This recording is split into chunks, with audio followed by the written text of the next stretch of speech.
Space is the most honest conversation I know how to have. You have only your next breath. You have only so much water. You have only your crewmates to keep you alive, and that's true here on Earth. Everyone is important, but we forget. There's always more people, there's always more food, there's always more air, but there isn't. And in space, you realize that.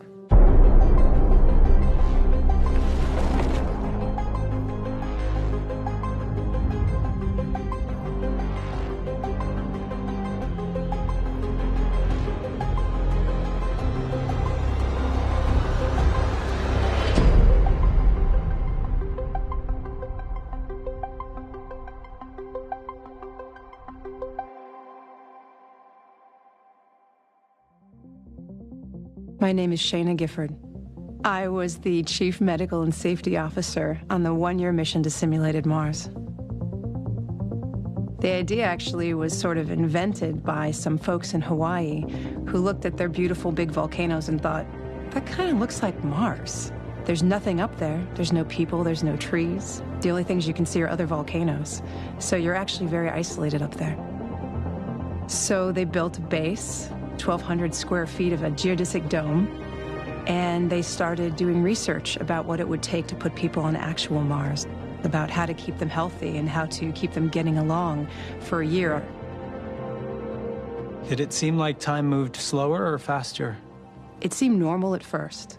1 second seemed like a second, 1 day seemed like a day. And then it started to expand and contract in strange ways. All of a sudden, weeks seemed like a day. And then a month seemed like a week. We didn't believe we'd been gone for a year. It didn't feel that way. If no cars passed, if the lights never blinked on and off in buildings, how would you know that time was passing? For us, the sun would rise, the sun would set, but there were no seasons. So time seemed to both shrink and expand strangely. Do you miss it? Sometimes I do, yes. You want to go back? I think someday, yes. Your grandmother passed away while you were inside the dome. What was that like?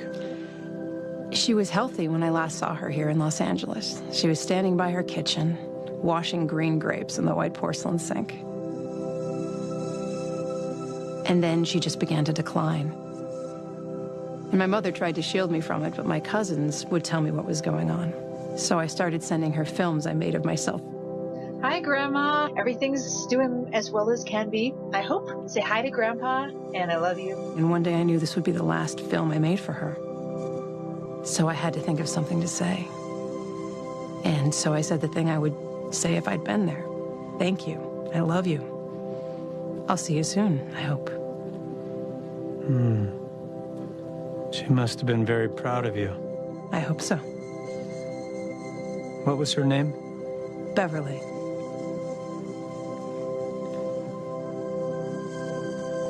Interesting. How much life can pass by us when we stay in one place.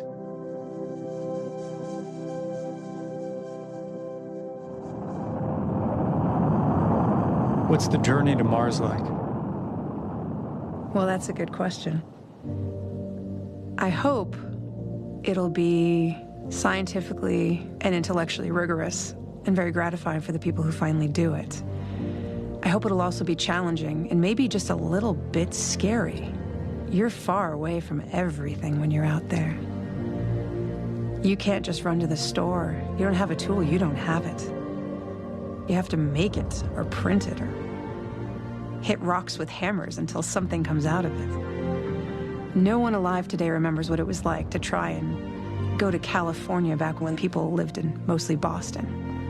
But that's what it's like. You turn around and everything you know and everyone you know and everything you know how to use is thousands of miles away, millions of miles away. And it's a beautiful challenge and it's terrifying. Maybe we should figure out how to take care of our planet before we start screwing up every other one out there. I don't know. I kind of think wherever you go, there you are. And just because we happen to be in a spacesuit doesn't mean we turn into Gandhi. You're absolutely right. The spacesuit doesn't make you a better human. But the question that nobody asks is what happens if we don't become an interplanetary species? What does the story of humanity look like then? What do you think it looks like? Most people think that we have to become an interplanetary species in case a meteoroid destroys the Earth. or in case there's a giant war or an epidemic. And that's true. That would certainly be nice to have a carbon copy of people, but you would need tens of thousands of humans or very good technology to actually have Mars be a backup. And Mars will never be a backup of Earth. It's not Earth, and it never will be. But if we can make it there, we can make it here. Because we can't get there as single countries believing only what we want to believe, and people who only get along with each other on certain terms when we feel like it. We are going to have to get beyond ourselves to make that work. And once we do that, I don't see any reason why we have to stop at Mars. We can go anywhere. And if we can't get beyond ourselves, I don't think we're ever going to go anywhere. The fact that it brings us together as a species peacefully, it's the one thing I know of that actually unites us. That in itself is a perfectly good argument. Would you like to know my favorite argument? Yes.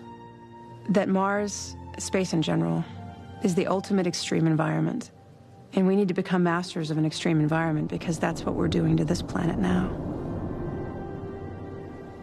We need to become masters of it and learn how to live with it, learn how hard it is, and hopefully we'll choose not to do that here on Earth.